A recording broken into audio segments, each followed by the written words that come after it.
Welcome to Cheating Tales Lab. We're thrilled you've joined us today and truly appreciate your support. We're curious, where in the world are you watching from?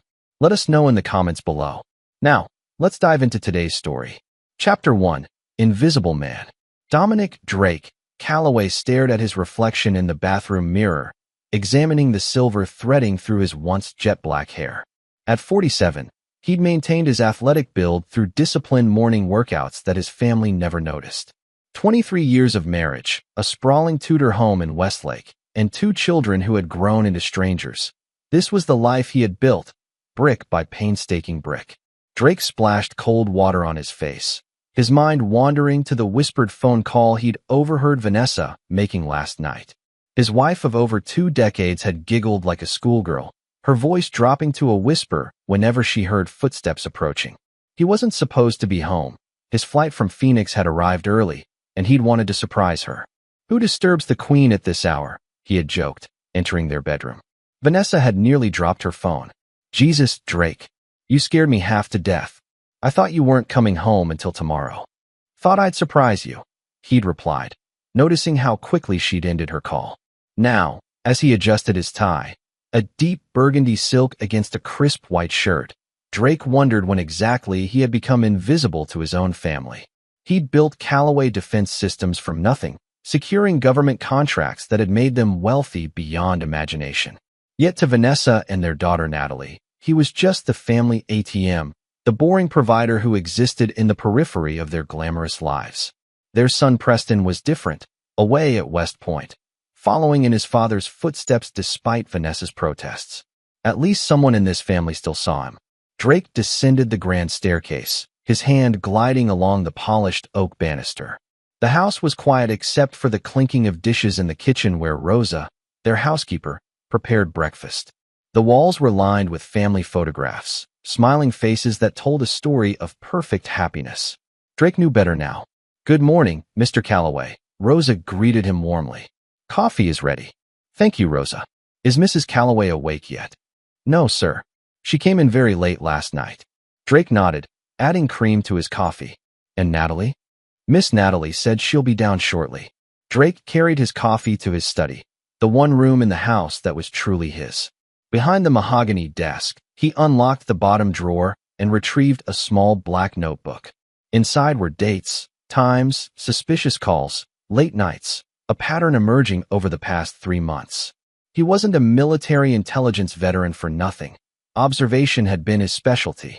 His phone buzzed with a text from his old army buddy, Theo Washington. "Results are in. Call me." Drake closed the notebook and stared out the window at the manicured lawn. Whatever Theo had found, it would have to wait. Today was Vanessa's birthday dinner, and he had promised to be present, both physically and mentally. 25 years together deserved at least that much. When Drake entered the dining room that evening, Vanessa was already 3 glasses deep into a bottle of Chateau Margaux. Her auburn hair was styled impeccably, her black dress hugging curves maintained through religious devotion to Pilates and her plastic surgeon's skilled hands. "There he is," she said, raising her glass. "The man who remembers my birthday only because his secretary puts it on his calendar." Natalie snickered beside her mother. At 21, she was Vanessa's mini-me in both appearance and attitude, beautiful, entitled, and increasingly cold toward her father. "I remembered," Drake said calmly, taking his seat at the head of the table. "I even picked out your gift myself." "Miracles do happen," Vanessa replied, her words slightly slurred. "Though I doubt it'll be as nice as what Bennett got me." Drake paused, fork midway to his mouth. "Bennett, Mom's interior designer," Natalie supplied, exchanging a knowing look with her mother. "He has amazing taste." "I wasn't aware we were redecorating again," Drake said, carefully placing his fork down. "There's a lot you're not aware of, Dad," Natalie replied with a smirk. Drake studied his daughter's face, seeing something new there, not just the usual disdain, but something closer to pity. She knew something. The realization hit him like a physical blow. "How's the Carson project coming along?" Vanessa asked, clearly changing the subject. "Will you be disappearing to Washington again next week?" "No," Drake replied, his mind racing. "I've decided to be more present for a while." Vanessa's smile faltered. "Oh, that's unexpected." "I'm full of surprises," Drake said, raising his water glass in a mock toast. To new beginnings. Later that night, while Vanessa slept off her wine, Drake called Theo from his study. "Tell me," he said without preamble. "It's Bennett Harrington," Theo's gravelly voice confirmed. "Interior designer by day, your wife's lover by night. Going on 7 months now." 7 months. Not 3. Drake closed his eyes. "There's more," Theo continued. "Your daughter knows. Has known from the beginning. She's been covering for her mother, even running interference when you're around." Drake felt his chest tighten. "Financial connections? That's where it gets interesting," Theo said. "Vanessa's been moving money, your money, into separate accounts. Small amounts at first, but increasing recently. Totals just shy of 2 million. And Bennett, he's got a history. 3 previous relationships with wealthy married women, all ending with him significantly richer. He's a professional, Drake." Drake thanked his friend and ended the call. He stared at the family portrait on his desk, taken on their 20th anniversary trip to Bora Bora. Vanessa's smile, once the light of his world, now seemed calculating. Natalie's arm around his shoulder felt like betrayal. He opened his safe and removed a USB drive, then powered up his laptop. The security feed from their home, installed after a break-in 2 years ago, revealed everything he needed to see. Bennett Harrington entering their home when Drake was away. Vanessa laughing, kissing him in the foyer. Natalie welcoming him, complicit in the deception. And there it was, Bennett and Vanessa in Drake's study, opening his safe, photographing documents related to Callaway Defense. Industrial espionage wrapped in a tawdry affair. Drake shut the laptop and leaned back in his chair. The pain was there, but surprisingly distant. Instead, a cold, tactical clarity took over, the same state of mind that had kept him alive behind enemy lines years ago. They had made a critical error. They had underestimated him, mistaking his quietness for weakness, his devotion for blindness. As he stared at the ceiling, Drake Callaway began to formulate a plan. Chapter 2, Gathering Storm. The autumn charity gala at the Westlake Country Club was in full swing when Drake arrived, fashionably late and alone. Vanessa had gone ahead, claiming she needed to help with last-minute arrangements as committee chairwoman. Drake knew she wanted time with Bennett, who had donated his services to design the event. Drake adjusted his tuxedo cuffs and surveyed the room. His entrance caused a subtle shift in the atmosphere. Executives from competing defense firms nodded respectfully. Politicians working the room paused their conversations. Despite Vanessa's dismissal of his importance, Drake Callaway commanded respect in circles that mattered. "There's the man himself," called out Senator Phillips, approaching with a champagne flute. "I was just telling the secretary about your new drone defense system. Revolutionary stuff." Drake smiled politely, shaking hands and making small talk while his eyes tracked Vanessa across the room.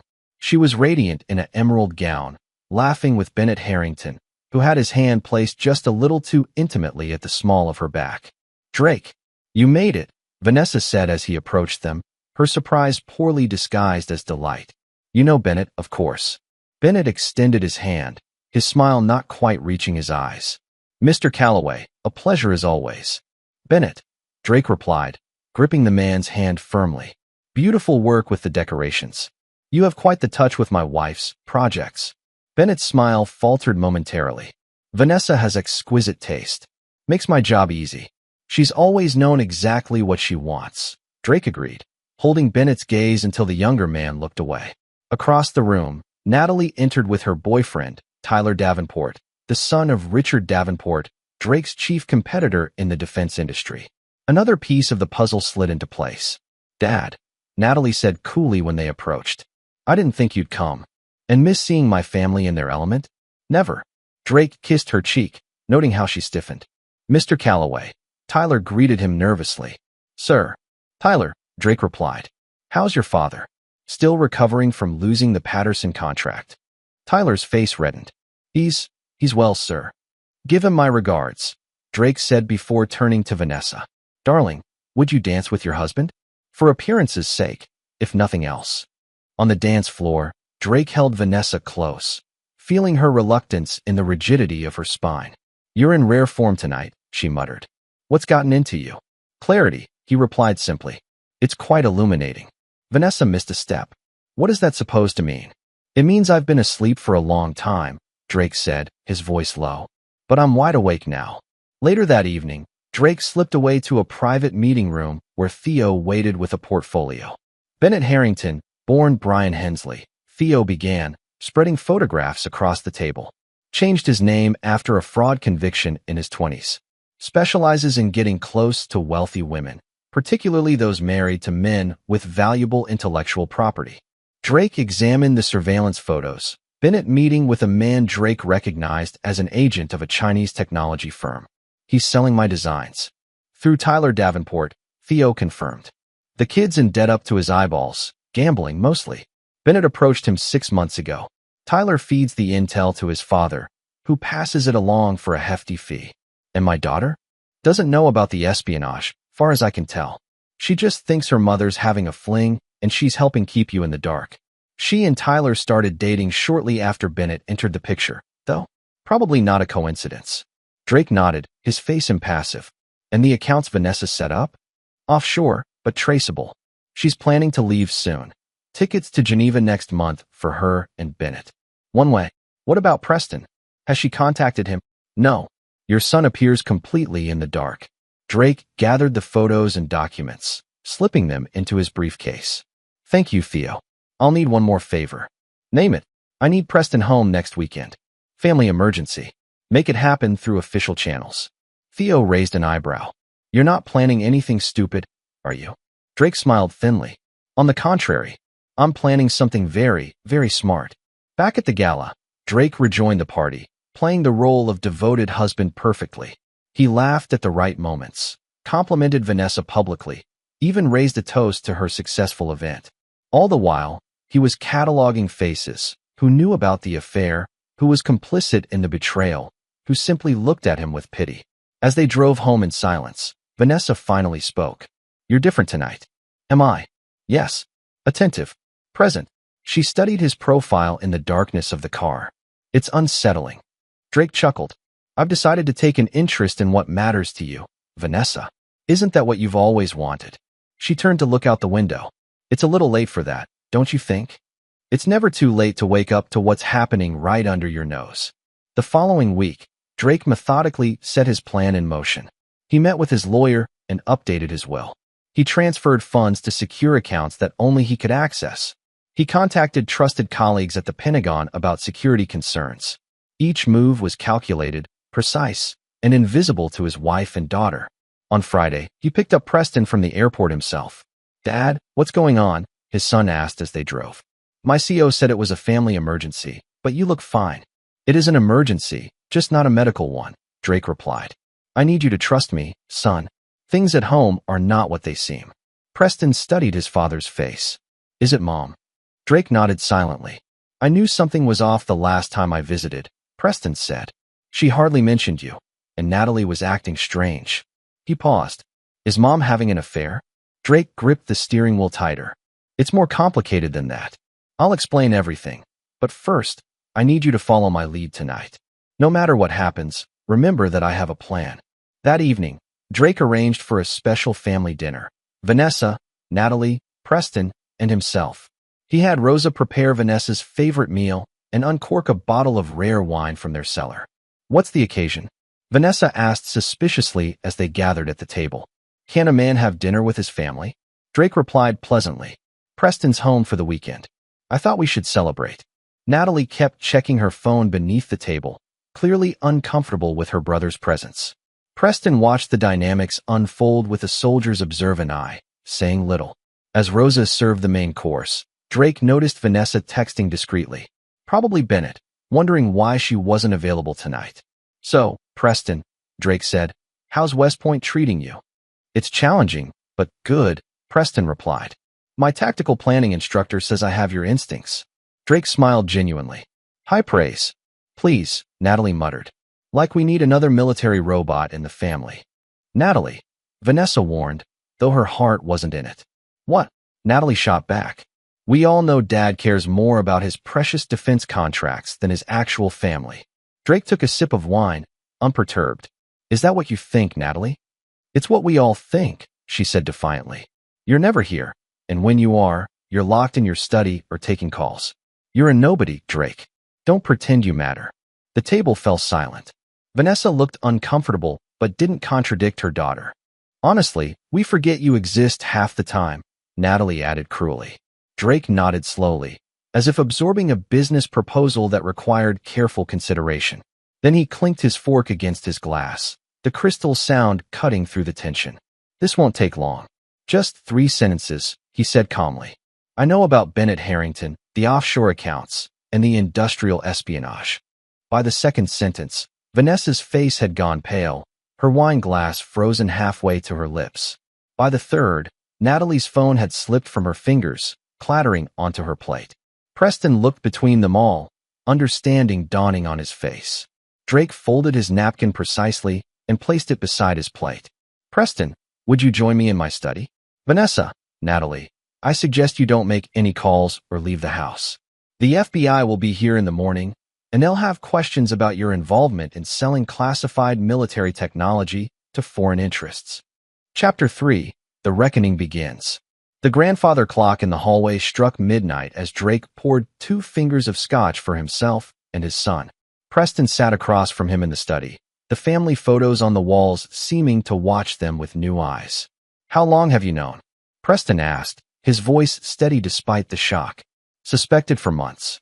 Confirmed last week. Drake swirled the amber liquid in his glass. Your mother and Bennett Harrington have been selling my weapons designs to competitors and foreign entities.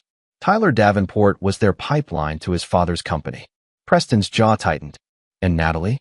Covered for your mother's affair, though I don't believe she knew about the espionage. She was manipulated. Tyler started dating her right after Bennett approached him. Jesus, Preston muttered, running a hand through his military short hair. What happens now? Drake leaned forward. Now I dismantle everything they've built, piece by piece. The federal investigation is real.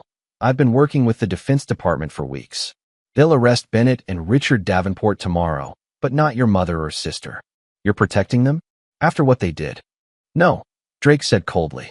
The federal charges would be too quick, too clean. What I have planned will be much more thorough. Upstairs, Vanessa and Natalie were panicking. Drake had disabled the house phones and blocked cell service within the property, a security feature installed years ago that he'd never activated until tonight. He's bluffing, Natalie insisted, pacing her mother's bedroom. Dad doesn't have the spine to turn you in. Vanessa wasn't so sure. The man who had faced her at dinner wasn't the accommodating husband she'd manipulated for years. This was the Drake Calloway she'd glimpsed only rarely, the strategic mind that had built a defense empire, the former special operations officer who spoke little of his military past. We need to get to Bennett, she said, gathering essentials into a small bag. Warn him. How? Dad's locked down the house. The wine cellar connects to the storm tunnel that runs to the lake, Vanessa explained. It was part of the original property, a Prohibition-era escape route. Drake showed me years ago. They crept downstairs, avoiding the study where Drake's voice could still be heard. In the kitchen, they found Rosa cleaning up. Senora, Rosa acknowledged coolly. She had been with the family for 15 years, and her loyalty to Drake was absolute. We're just getting some wine, Rosa, Vanessa said with forced casualness. Of course, Senora.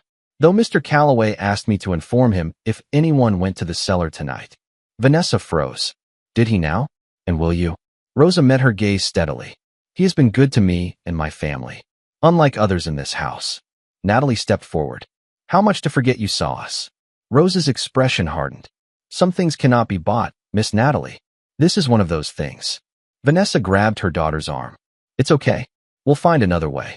But there was no other way. Every exit was secured, every communication channel blocked. As dawn approached, Vanessa sat on her bed, defeated. The woman who had plotted her escape with her lover was now trapped in a cage of her own making.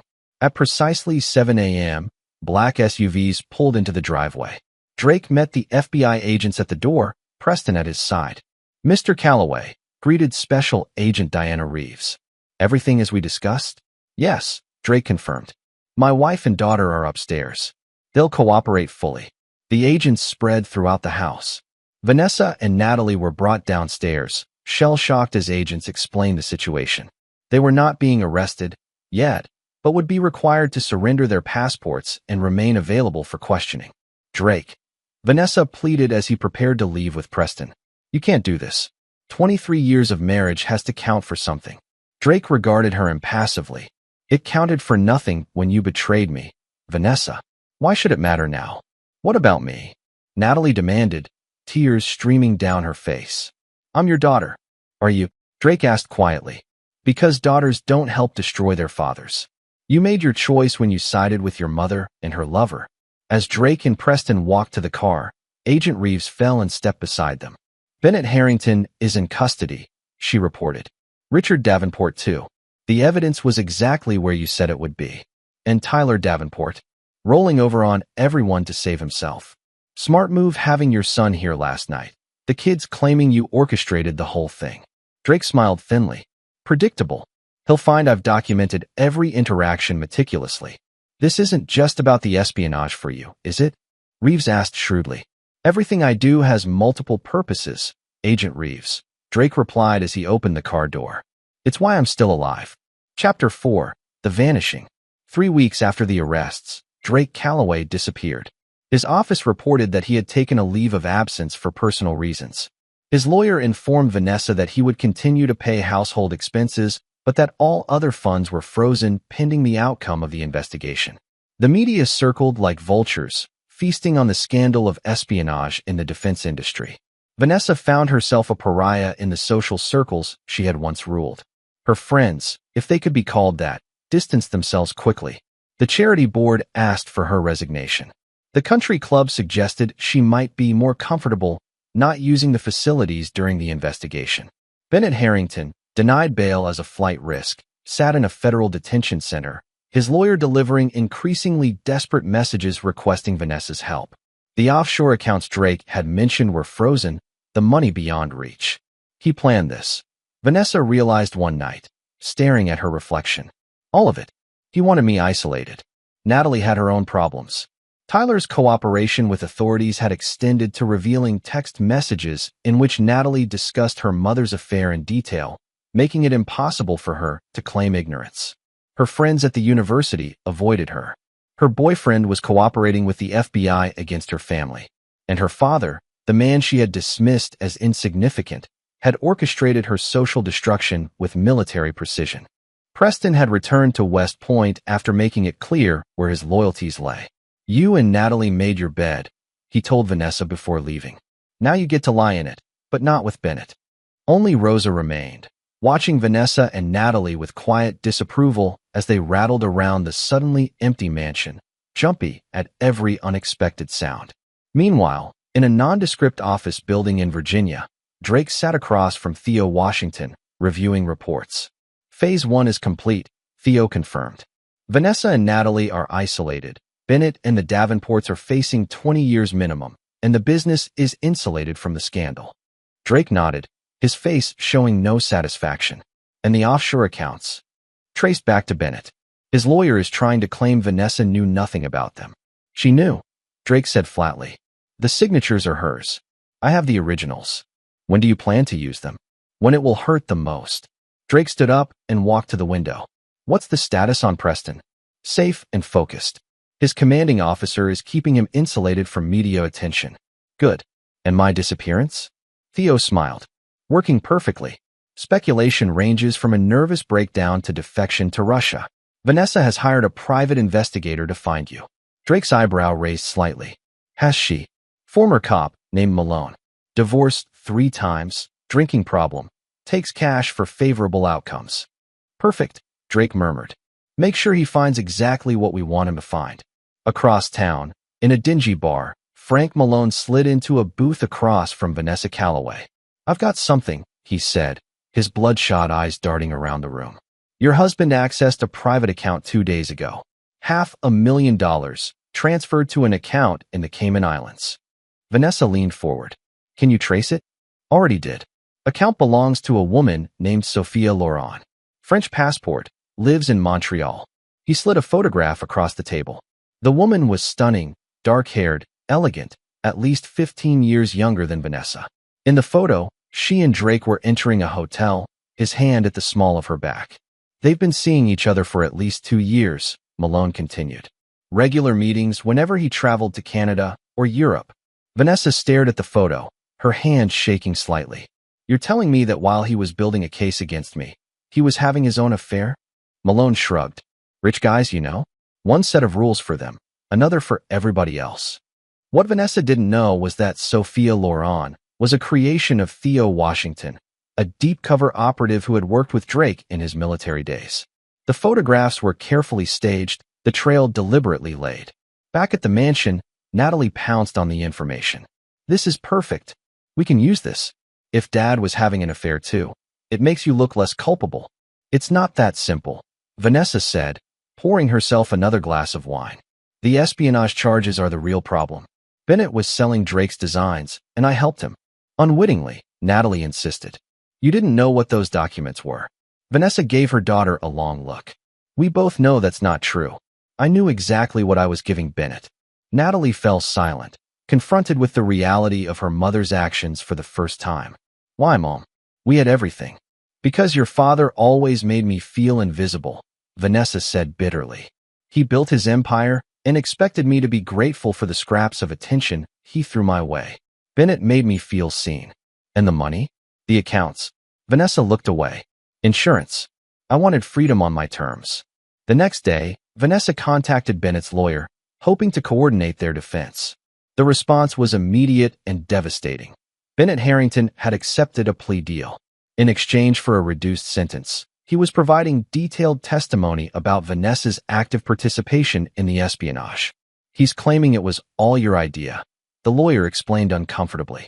That you approached him, knowing his design connections, specifically to gain access to your husband's classified work.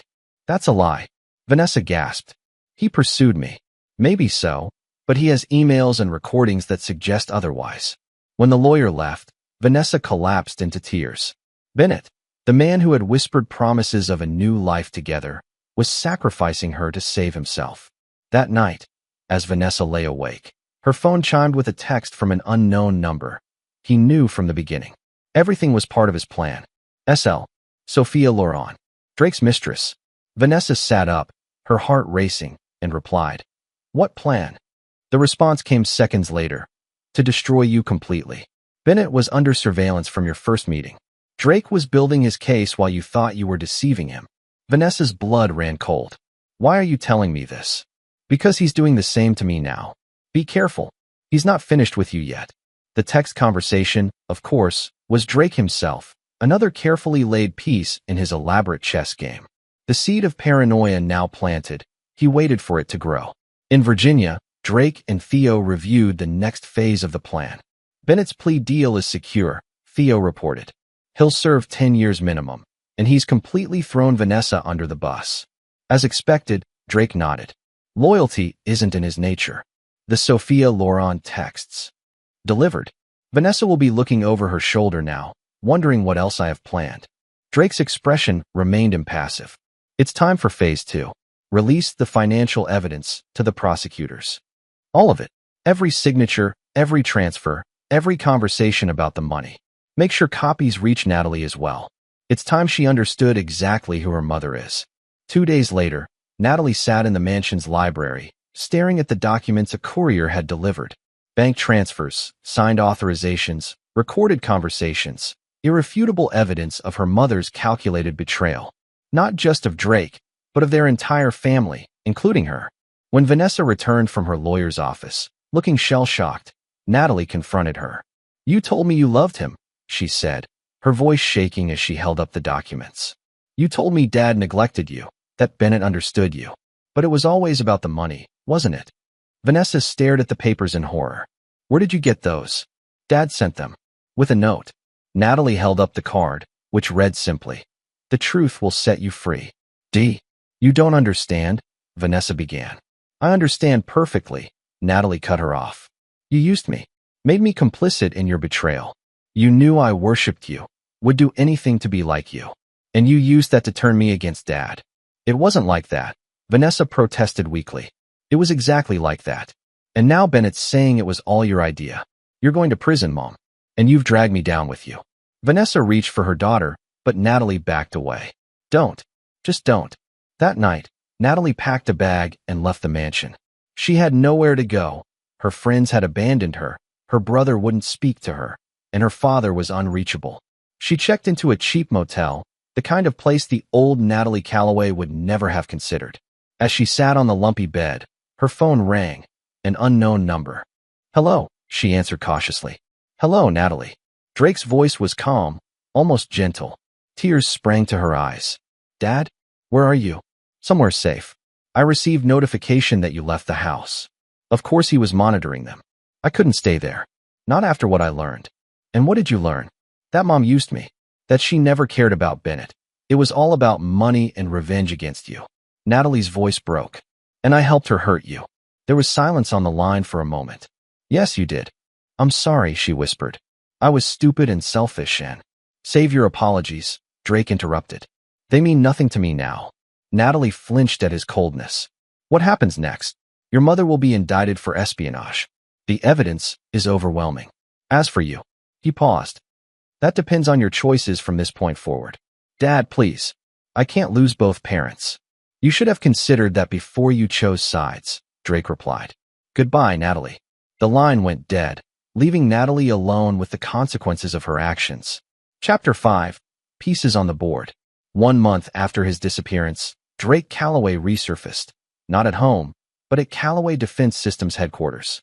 He walked into the executive boardroom where the company directors had gathered for an emergency meeting about the scandal, looking tanned and rested in an impeccable suit.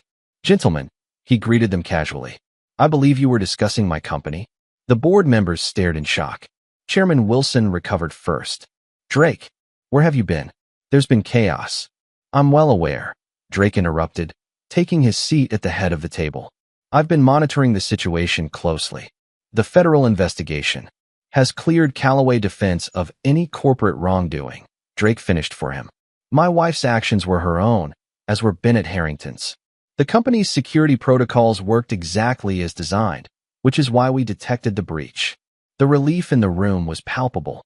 Drake had always been the company's visionary, its driving force.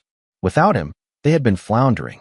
However, Drake continued, "This incident has highlighted certain vulnerabilities in our organization, particularly among those who were quick to distance themselves from me during the crisis."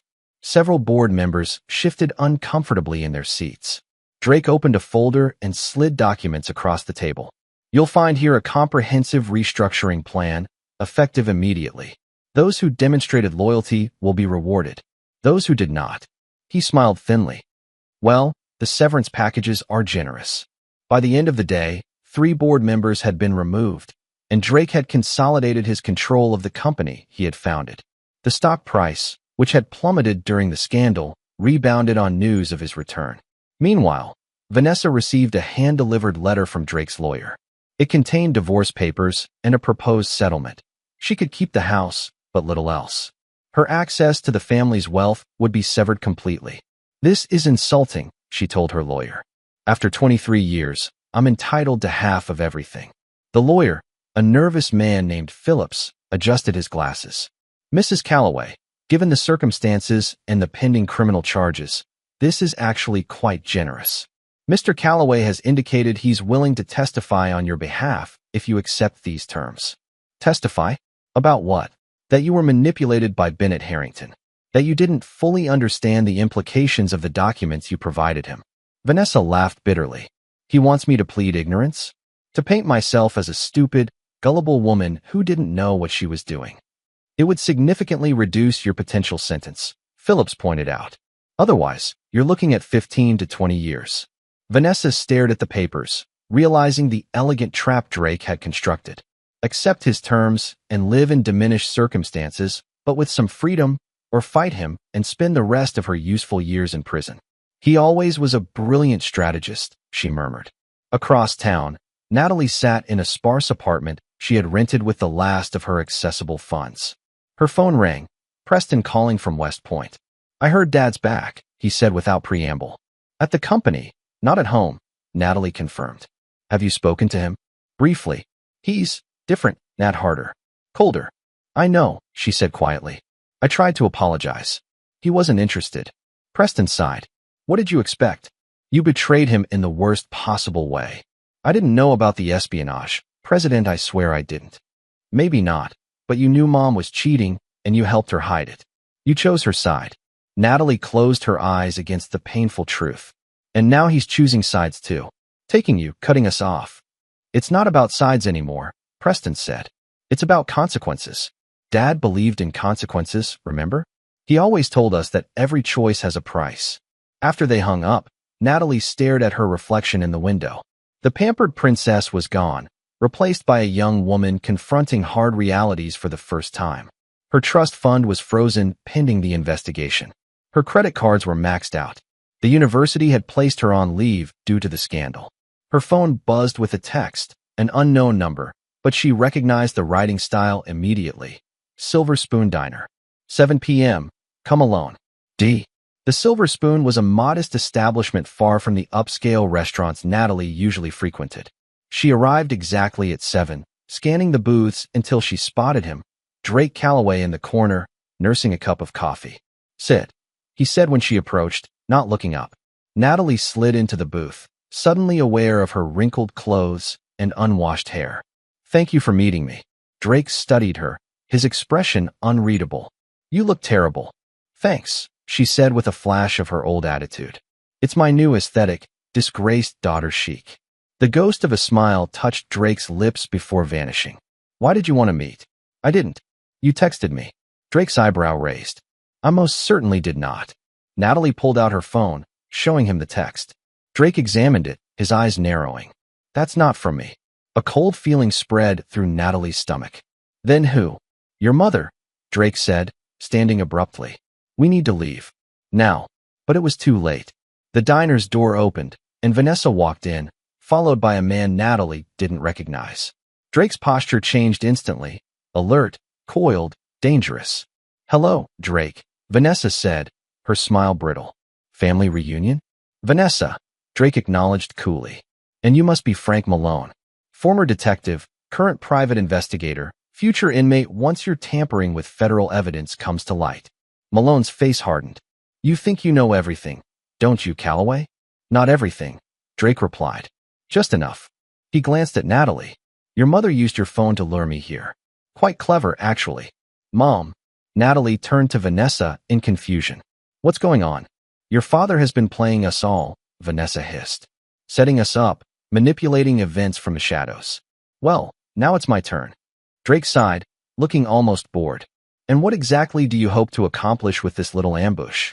Justice, Vanessa declared. Mr. Malone has uncovered evidence of your affair with Sophia Loren. Evidence that you were planning to leave me long before Bennett came into the picture. That this whole espionage accusation was your way of divorcing me without paying what I'm due. Drake's lips curved into a smile that didn't reach his eyes. Sophia Loren doesn't exist, Vanessa. She's a fiction created to see how you'd react. And you reacted exactly as expected, with desperate grasping at any straw that might exonerate you. Vanessa's confidence faltered. You're lying. Mr. Malone has photographs. Staged, Drake cut her off. With an operative who once worked for me in military intelligence. As for Mr. Malone, he turned to the investigator. Tell my wife what you found in the offshore accounts. The real story. Malone looked uncomfortably between Drake and Vanessa. He's been working for me from the beginning, Vanessa, Drake said quietly. Every discovery he brought you was exactly what I wanted you to see. Vanessa's face drained of color. That's not possible. Everyone has a price, Drake replied. His was quite reasonable. Immunity from prosecution for his own indiscretions, and enough money to retire comfortably. Far less than you were planning to take from me. Natalie watched the exchange in horror, finally understanding the depth of her father's strategic mind. He hadn't just been reacting to their betrayal. He had been orchestrating every development since discovering it. Why the elaborate game? She asked. Why not just divorce Mom and be done with it? Drake turned to his daughter. Because actions have consequences, Natalie. Your mother didn't just betray me emotionally. She betrayed everything I've built, everything I've worked for. She sold classified military technology to our enemies. She helped compromise national security. She turned my daughter against me. His voice remained calm, but his eyes had turned to ice. A simple divorce would be insufficient. Vanessa lunged forward suddenly, slapping Drake hard across the face. You heartless bastard. Drake didn't flinch. He simply wiped a drop of blood from his lip and looked at his wife with something approaching pity. Goodbye, Vanessa. Your lawyer has my final offer. I suggest you take it. As Drake walked out of the diner, Natalie hurried after him. Dad, wait. He paused by his car. What is it, Natalie? I didn't know, she pleaded. About the espionage, about Mom's plans. I thought it was just an affair. Just an affair, Drake repeated, as if betraying my trust, humiliating me behind my back, wasn't enough. I was wrong, Natalie admitted, tears streaming down her face. I've lost everything because of it. My friends, my reputation, my future. Isn't that punishment enough? Drake looked at her for a long moment. No, he said finally. It's merely the beginning. You made your choice, Natalie. Now live with it. As he drove away, Natalie stood in the parking lot, the bitter taste of consequences heavy on her tongue. Chapter 6. Checkmate approaching. The federal courthouse buzzed with activity as journalists and spectators jostled for position. Inside, Vanessa Calloway sat beside her lawyer, her once perfect appearance now strained and haggard. The plea agreement lay before her, a document that would define the rest of her life. All rise, called the bailiff as Judge Harriet Montgomery entered the courtroom. Across the aisle, the prosecution team arranged their materials, confident in their case. Among the observers sat Drake, impeccable in a charcoal suit, his face impassive. Mrs. Calloway, Judge Montgomery began. I understand you wish to change your plea? Yes, Your Honor, Vanessa's lawyer responded. My client wishes to plead guilty to lesser charges of conspiracy and unauthorized disclosure of classified information. And the government's position? The judge asked the prosecutor. We accept the plea, Your Honor, given Mrs. Calloway's cooperation and Mr. Calloway's statement regarding his wife's limited understanding of the documents provided to Mr. Harrington. Judge Montgomery peered over her glasses at Vanessa. Mrs. Calloway, do you understand that by entering this plea, you are admitting guilt to these charges? I do, Your Honor, Vanessa replied, her voice barely audible. And you are doing so freely and voluntarily, without coercion. Vanessa's eyes flicked briefly to Drake before returning to the judge. Yes, Your Honor. The proceedings continued, legal language washing over Vanessa like a toxic tide. The final terms, 3 years in a minimum security facility, forfeiture of assets related to the crimes, and the acceptance of divorce terms as proposed by Drake. As the hearing concluded, Vanessa was allowed a brief moment with her family before being taken into custody. Natalie embraced her mother tearfully. I'll visit every weekend, she promised. Take care of yourself, Vanessa whispered back. And be smarter than I was. When Vanessa approached Drake, he stood rigidly, maintaining distance. So this is your victory, she said quietly. You've reduced me to nothing. You did that yourself, Drake replied. I merely ensured there were consequences. Will you ever forgive me? Vanessa asked, a last flicker of their shared past in her eyes. Drake considered her for a moment. No, he said simply. Some betrayals are final. As Vanessa was led away, Preston joined his father and sister. The three Calloways stood in awkward silence until Drake spoke. Preston, your leave ends tomorrow? Yes, sir. Back to West Point in the morning. Drake nodded. Good. Stay focused on your studies. This situation shouldn't affect your career prospects. I've spoken with your commandant. Preston straightened. Thank you, sir. Drake turned to Natalie, who looked at him hopefully. Dad, I have a meeting, he interrupted. Preston, I'll call you next week. Without another word to Natalie, he walked away, leaving her standing beside her brother, the unspoken message clear. Preston was forgiven, she was not. Give him time, Preston said, squeezing her shoulder. Natalie shook her head. You don't understand. He's not angry anymore. That would be easier. He's just done with me. That evening, Drake sat alone in his Pentagon City apartment, watching the news coverage of Vanessa's plea. The media had painted him sympathetically, the betrayed husband, the patriotic businessman who had helped uncover espionage. Only he knew the full extent of his calculated revenge. His phone rang. Theo Washington. It's done, Theo reported. Bennett Harrington has been processed into federal prison. He's already receiving a warm welcome from inmates who don't appreciate traitors. And Tyler Davenport? Cut a deal. He'll serve 5 years, and his father got 15. Davenport defense is finished. Their stock is worthless, and the government has canceled all contracts. Drake nodded, satisfied.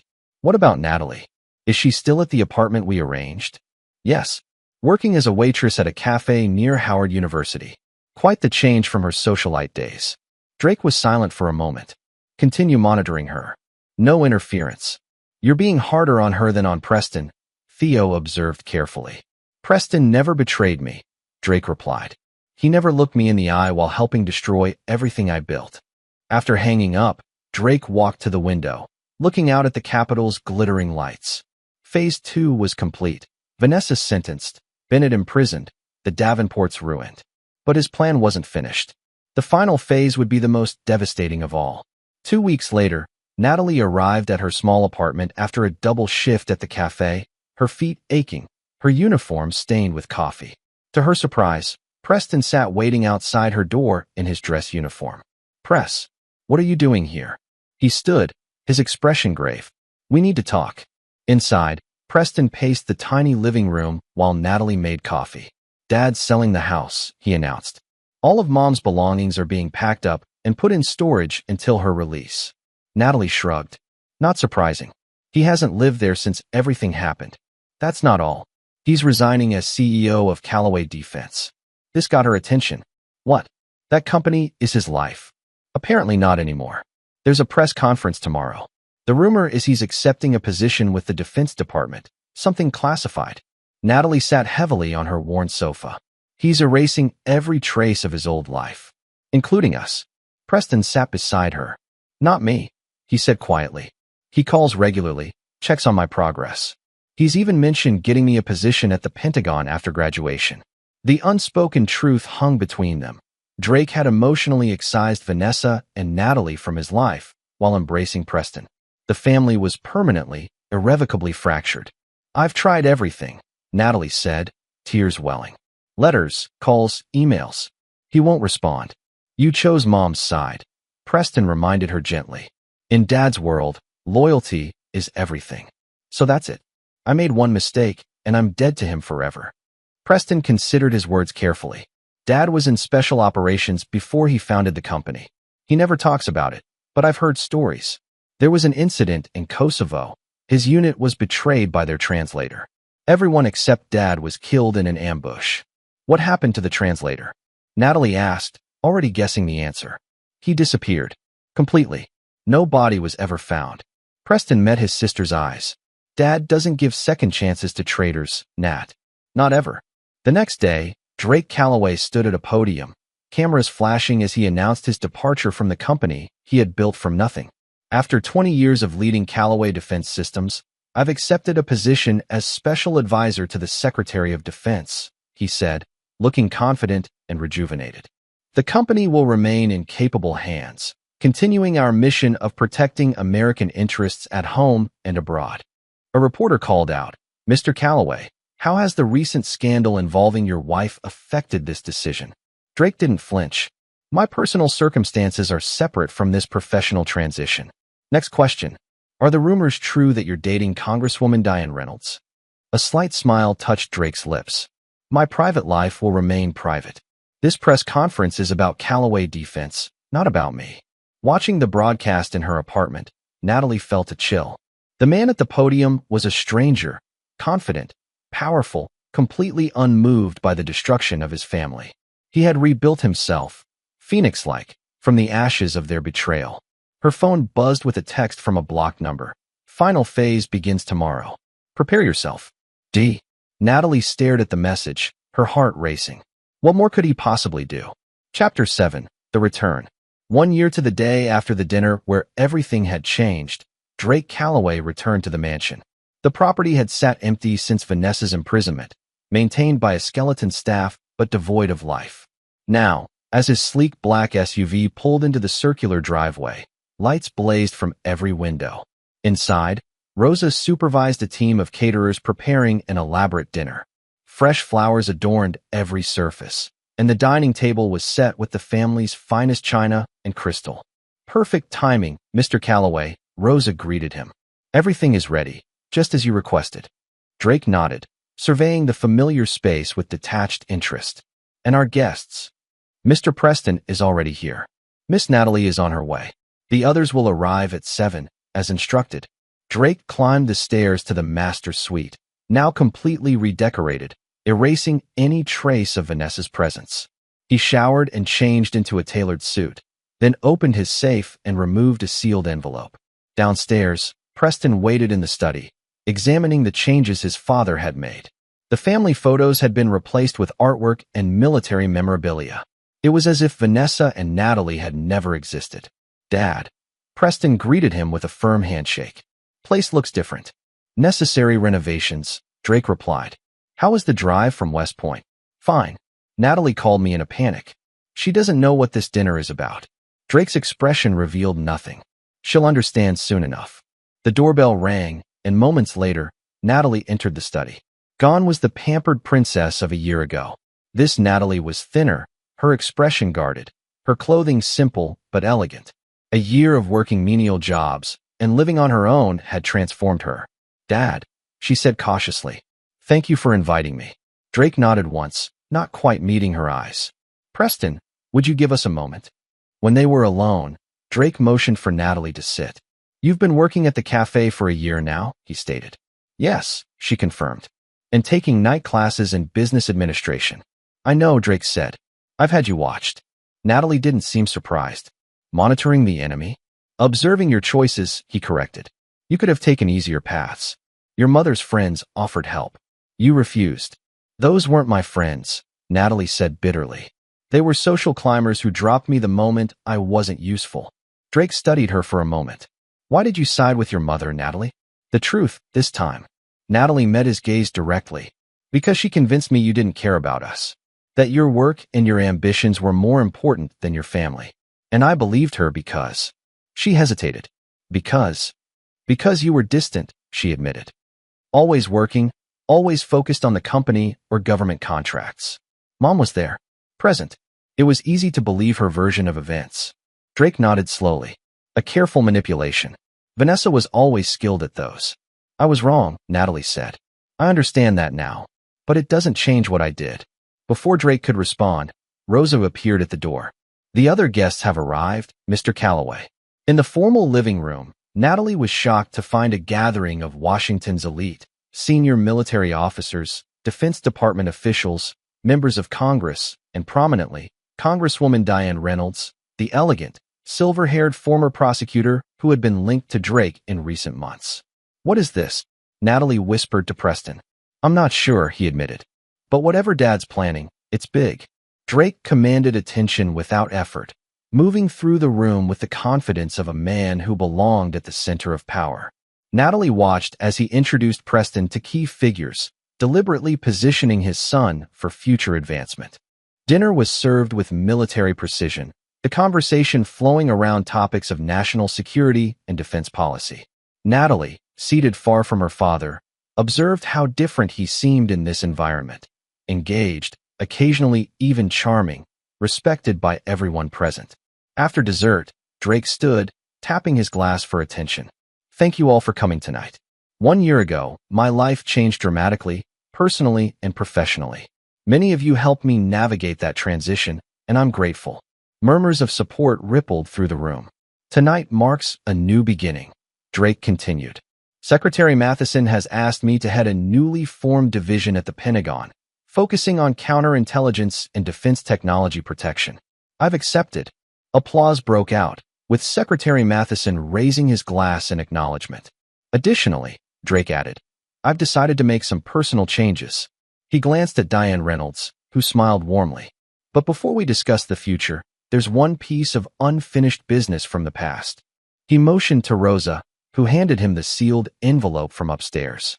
"This contains information that some of you have been seeking regarding the espionage case involving my former wife. I've decided it's time for full disclosure." Natalie tensed. What new revelation was coming? Drake opened the envelope and removed several photographs.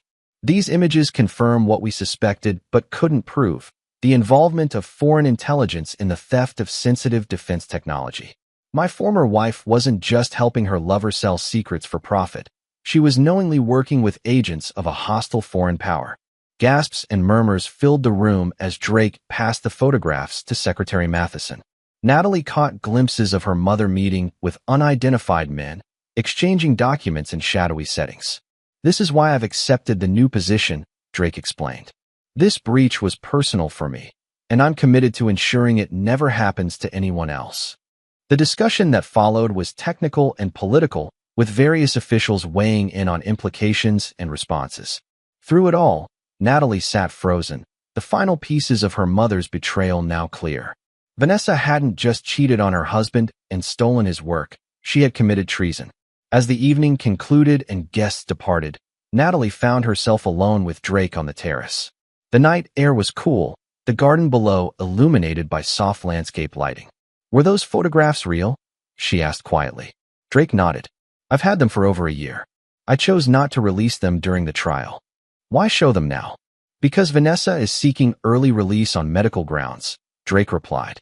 "These ensure that won't happen." Natalie absorbed this. "You're making sure she serves every day of her sentence." "Actions have consequences," Drake said simply. She made her choices knowing the risks. "And me?" Natalie asked, her voice barely above a whisper. "Have I served my sentence?" Drake turned to look at her fully for the first time that evening. "That depends on what you've learned." "I've learned that nothing is more important than loyalty," she said. "That actions have lasting consequences. That I can't expect forgiveness just because I'm sorry." "Good lessons," Drake acknowledged. "Expensive ones." "What happens now?" Natalie asked. Drake considered her for a long moment. "Now you continue on your path. Finish your education. Build your own life. Without you in it," Natalie concluded. "I didn't say that," Drake responded. "But our relationship will never be what it was. Too much has happened." He handed her a business card with a phone number handwritten on the back. "My private line. Use it if you need me." Not before. It wasn't forgiveness, not quite. But it was something. A door left slightly ajar rather than permanently closed. As Natalie drove back to her apartment that night, she realized that her father's revenge had never been about destroying those who betrayed him. It had been about rebuilding himself, stronger and more powerful than before, while they were left to witness his resurrection from the ashes they had created. Chapter 8. Ghosts of the Past. 2 years after the fateful dinner, Drake Calloway had fully reinvented himself. As Assistant Secretary of Defense for Technology Security, he commanded respect in Washington's corridors of power. His relationship with Diane Reynolds had evolved into a partnership of equals, two powerful individuals who understood each other's ambitions and supported them completely. Preston had graduated from West Point with honors and now served as a lieutenant in Army intelligence, his career path clearly influenced by his father's connections and guidance. Natalie had completed her business degree and secured a position with a technology startup, living modestly but independently. Vanessa remained in federal prison, her appeal for early release denied after the revelation of her connections to foreign agents. Bennett Harrington had become a model prisoner, writing a memoir about his unwitting involvement in espionage that publishers had universally rejected. On a crisp autumn morning, Drake sat in his Pentagon office, reviewing classified reports on technology theft attempts by foreign operatives. His secure phone line rang, the FBI liaison. "Calloway," he answered briskly.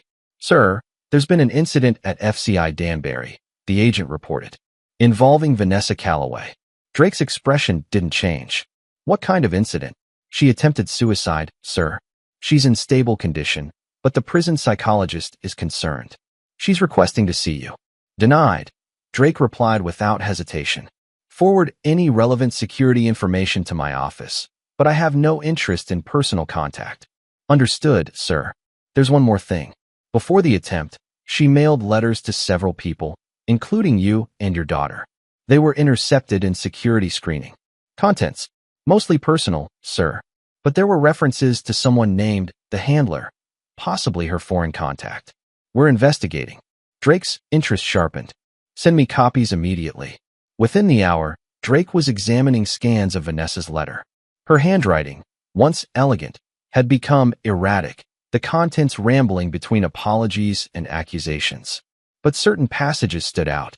"The handler promised we would be protected. He lied to us all. Bennett doesn't know the real reason behind everything. I did it for us, Drake. For our future. You were getting too close to what they were hiding." Drake read the letter multiple times, his tactical mind processing the implications.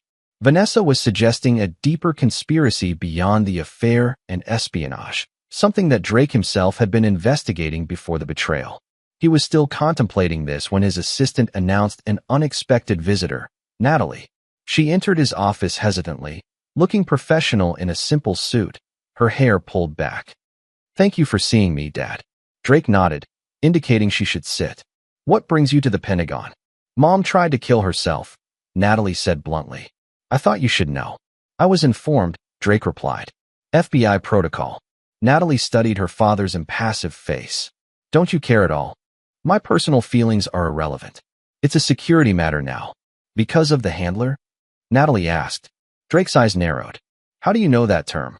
"Mom mentioned him in her letters to me over the past year. I thought it was prison paranoia until the FBI contacted me this morning." She placed several envelopes on his desk. "These are all her letters. I think you should read them." Drake examined the stack. "You kept correspondence with her?" "She's still my mother," Natalie said simply. Despite everything, Drake began reviewing the letters while Natalie waited silently. As he read, a pattern emerged.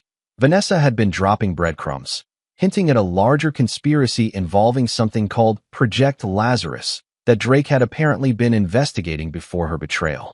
"Did you know," Drake finally asked, "what these references meant?" Natalie shook her head. "I thought she was delusional. But after her suicide attempt, I started wondering if there was more to the story."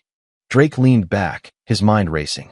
3 years earlier, he had indeed been looking into irregularities in a classified defense project. Experimental technology that had officially been abandoned but might have continued under deep cover. His investigation had mysteriously stalled right around the time Vanessa's affair began. "Why are you bringing this to me now?" he asked Natalie. "Because whatever the handler is, Mom is terrified of him. She believes he's going to silence her in prison. And if that's true, she betrayed you for reasons more complicated than we thought." Drake's expression hardened. "She betrayed me. The reason is irrelevant. What if she was threatened? What if they used her to get to you because you were investigating something they wanted hidden?" "That doesn't excuse her choices," Drake said coldly. "Or yours." Natalie met his gaze steadily. "No, it doesn't. But it might explain them." She stood to leave. "I'm going to visit Mom tomorrow. If you want to know what else she knows, this might be your last chance." After Natalie left, Drake called Theo Washington, now his chief security advisor at the Pentagon. "I need you to reopen the Lazarus file," he said without preamble. "And I need enhanced security for Vanessa at Danbury." Discreetly. "Lazarus?" Theo sounded surprised. "That's ancient history. What's happened?" "Possibly nothing. Possibly everything. Just do it." The next morning, Drake surprised Natalie by meeting her outside FCI Danbury. "I'll give her 15 minutes, he said. "No more." Vanessa Calloway barely resembled the elegant socialite who had once ruled Washington's charity circuit. Prison had aged her dramatically, and the suicide attempt had left her physically weakened. When Drake entered her hospital room, her eyes widened in disbelief. "Drake." Her voice was hoarse. "You came." "Not for you," he clarified. "For information." Vanessa nodded weakly. "The handler. You found my messages." "Who is he?" Drake demanded. "I never knew his real name. He approached me 3 years ago at the Winter's charity auction. Charming, sophisticated. He knew everything about us. Our marriage problems, your work, your investigation into Lazarus." "Go on," Drake prompted when she paused. "He said you were digging into something dangerous. That powerful people wanted you stopped. He offered me a choice. Help divert you with a personal crisis, or they would eliminate you permanently. So you began an affair to distract me?" Drake's voice was skeptical. "It wasn't supposed to be real," Vanessa insisted. "Bennett was recruited too. He didn't know the full picture, just that he needed to get close to me. But then, you fell for him," Drake finished. "And decided to steal from me as well." Vanessa closed her eyes. "After a while, yes. The handler kept demanding more, documents, access codes. When I resisted, he threatened Natalie." Drake glanced at his daughter, who stood pale-faced by the door. "Why didn't you come to me? Would you have believed me?" Vanessa asked bitterly. "We were already distant, and they had evidence of the initial meetings that made me look guilty." "Convenient story," Drake observed. "What's your proof?" Vanessa gestured weakly toward the bedside table. "Third drawer. Inside my Bible." Natalie retrieved the book and found a small data chip hidden in the hollowed-out pages. "Audio recordings," Vanessa explained. "I started making them after the first year. Insurance policy. Drake pocketed the chip. If this is manipulation, I'm already in prison, Drake, Vanessa interrupted. What more can you do to me? The handler is real.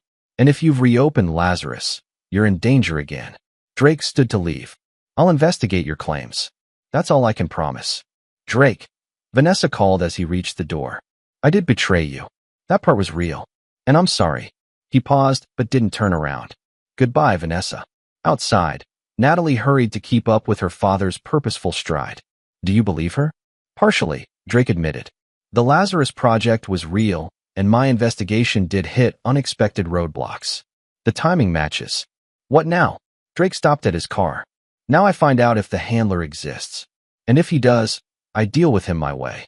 Back in Washington, Drake sequestered himself in a secure room at the Pentagon with Theo, analyzing the audio recordings from Vanessa's chip.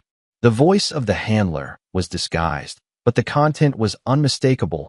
Threats, coercion, specific demands for information related to Drake's work. It could be staged, Theo suggested, playing devil's advocate. It could, Drake agreed. But combined with what we know about the Lazarus Project's mysterious cancellation, you think she was telling the truth about being coerced? Drake's expression was complicated. Partially coerced initially, perhaps, but she made her choices. She could have come to me, to the authorities. So what's your play here? Theo asked.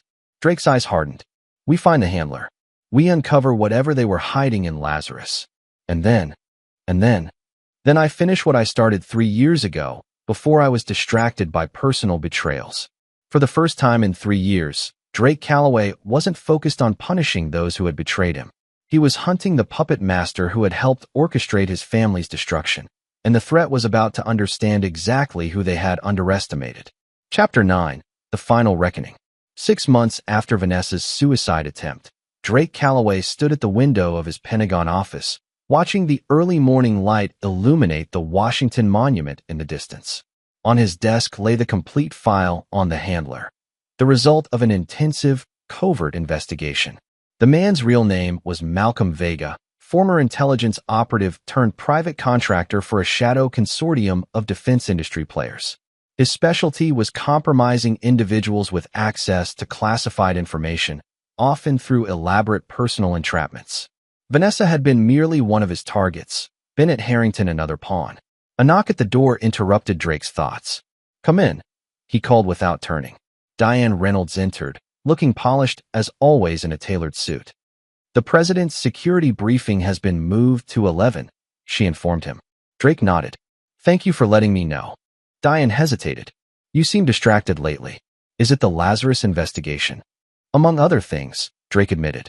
The pieces are finally coming together. Is there anything I can do to help? She asked, moving closer. Drake turned to face her, studying her carefully. Actually, there is. You have access to the congressional oversight records on abandoned defense projects, don't you? Of course, Diane replied. Why? I need everything on Project Lazarus, especially the original termination order and who authorized it. Diane's smile faltered slightly. That's highly classified, Drake. Even with your clearance, there would be questions. You can access it without raising flags, Drake pressed.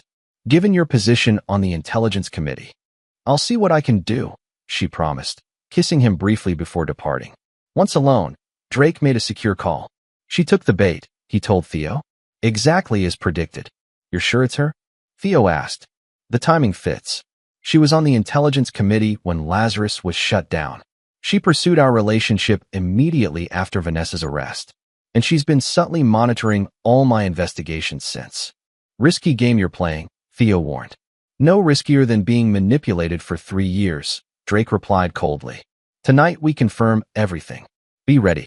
Later that evening, Drake hosted a small dinner party at his Georgetown townhouse. The guests included key Pentagon officials, select members of Congress, and of course Diane. Throughout the evening, Drake played the attentive host while Theo ran a sophisticated electronic sweep of the house, discovering exactly what they had suspected: advanced surveillance devices in Drake's study, bedroom, and even his secure phone. As the party wound down and guests departed, Drake led Diane to his study, where he unlocked a hidden wall safe. I want to show you something, he said, removing a thick file labeled Lazarus, Complete Findings. Diane's interest was immediate but carefully controlled. I thought you were still investigating? The official investigation continues, Drake clarified. But I've been conducting my own private inquiry. What I've found is disturbing. He placed the file on his desk, but didn't open it. First, though, I'd like a drink. Would you care for one? Bourbon, neat, Diane replied, her eyes never leaving the file. Drake walked to the bar cart, deliberately turning his back as he prepared their drinks. As expected, when he glanced in the mirror, he saw Diane quickly photograph several pages of the file with a miniature camera disguised as a pen. Here we are, Drake said, turning back with their drinks. The truth finally revealed. Diane smiled and clinked her glass against his. The truth. They both drank, and Drake launched into a detailed explanation of his Lazarus findings. All carefully fabricated information designed to mislead. Diane listened attentively, asking occasional questions that revealed her extensive knowledge of a project she should have known little about. It's getting late, Drake eventually said, closing the file. Perhaps we should continue this discussion tomorrow. Of course, Diane agreed. May I use your bathroom before I leave? While she was gone, Drake sent a prearranged text to Theo. Eagle has landed. When Diane returned, her manner was unchanged, but Drake knew she had transmitted the photographed documents to her handler. The trap was set. I'll call you tomorrow, she said, kissing him goodnight. After she left, Drake waited precisely 30 minutes before making his move. The tracking device Theo had planted on Diane's car showed she had not gone home, but to an office building in Alexandria, one owned by a shell company linked to Malcolm Vega. Drake drove there alone, against Theo's advice, parking 2 blocks away and approaching on foot. Years of special operations training returned instinctively as he bypassed security and entered the building undetected. On the 3rd floor, voices echoed from a conference room. Drake moved silently closer, his phone recording everything. Feeding him false information for months, Diane was saying. He suspects nothing. These new Lazarus findings change everything, replied a male voice, undoubtedly Malcolm Vega. If Calloway has connected our operation to the Chinese military contracts, he hasn't confirmed anything, Diane insisted. This is all theoretical.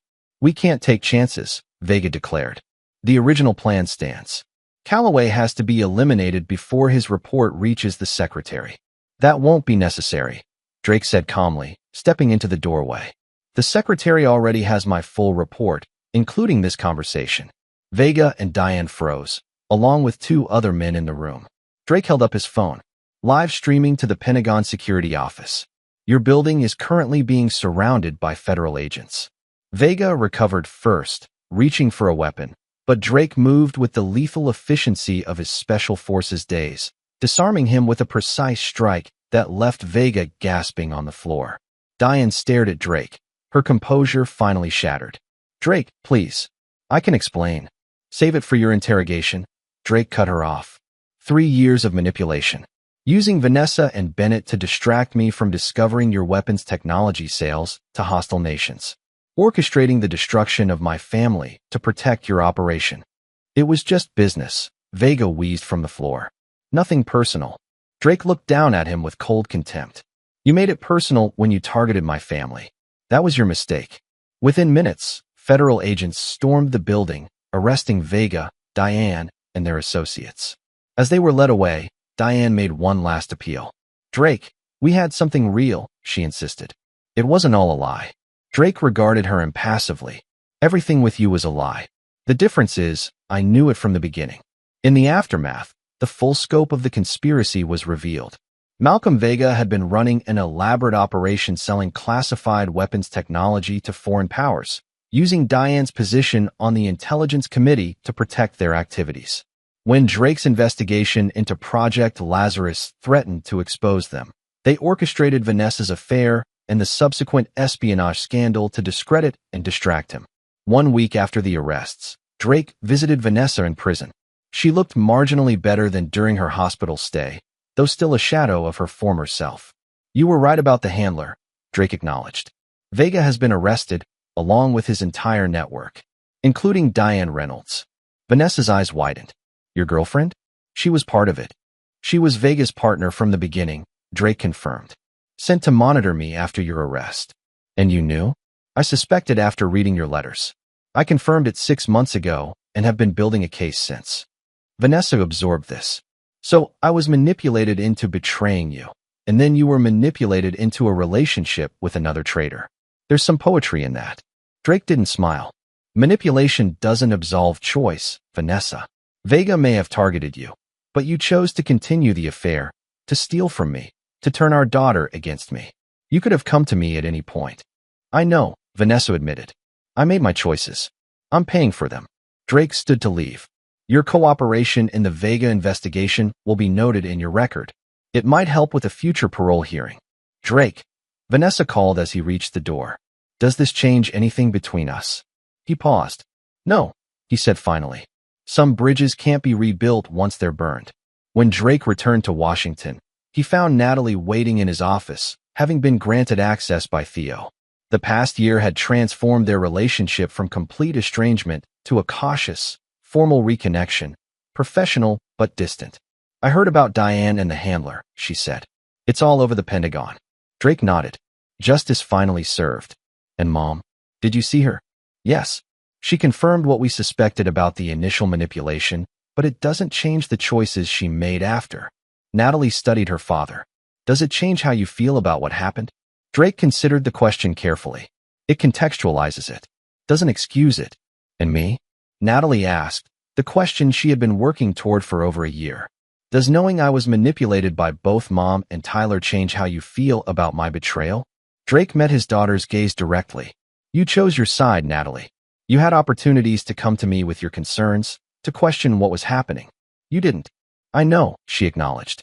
And I've accepted the consequences. I've built a new life without your help, proven I can stand on my own.